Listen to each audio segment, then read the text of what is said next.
Okay, so today we're doing something. We're doing a deep dive today. And it's a juicy one. We're diving into the life of Thomas Jefferson. With, help from his biography, of course. A fascinating figure. Yeah, I mean, Mhm. he's one of those figures in American history where you can't really talk about the country without talking about him, right? Right. Absolutely foundational to the United States, Yeah. but also a man of great contradictions. Yeah, and that's what I found so fascinating reading this biography. Like, on the one hand, you've got the Declaration of Independence, this incredible document about liberty and equality. I mean, come on, that's... It's a cornerstone of democratic thought, no doubt. Exactly. But then, on the other hand, you find out that this guy, the guy who wrote those words, was a slave owner. And not just any slave owner. He owned a lot of people. Yeah, that's the really tough part of his legacy. It's impossible to reconcile those two things, really. But it's also important to understand the context. Okay, so what do you mean by context? Well, Jefferson was born into a world where slavery was just.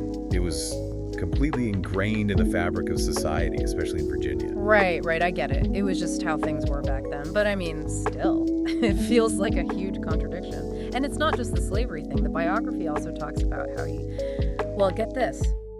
He designed his house. Monticello. Oh yeah, Monticello. Beautiful place. Beautiful place.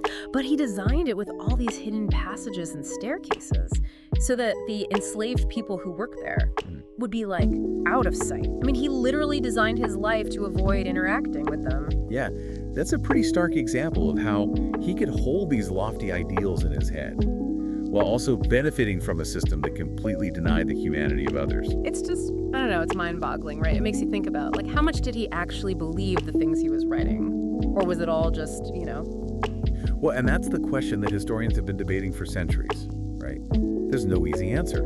Some argue that he was a product of his time and that he was doing the best he could within that system. Others say that he knew better and that he simply chose to prioritize his own comfort and power. Yeah, it's like, which is it?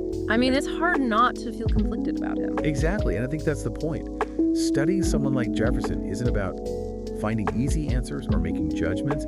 It's about grappling with those complexities and understanding how they continue to shape our world today. So what you're saying is there's no simple answer, right? It's about looking at the whole picture with all the good and the bad and realizing that history is messy and people are complicated. Exactly. And that's Thomas Jefferson in a nutshell, huh?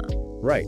I mean, just imagine what the U.S. would look like if he hadn't owned slaves. Do you think he would have even written those words in the Declaration if he hadn't been a slave owner himself? Man, that's something to think about.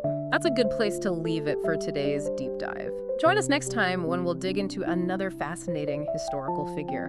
Smash that like button. Please subscribe. Exactly. We're going to see what makes those effective or not so much. Thanks for tuning in to History Pod channel. We hope you enjoyed this dive into history. If you did, please like this video and subscribe to our channel for more fascinating stories from the past. Your support helps us bring history to life every day. Stay curious, stay informed, and we'll see you in the next episode. What lesser-known historical figures do you think deserve more attention? Get people talking in the comments.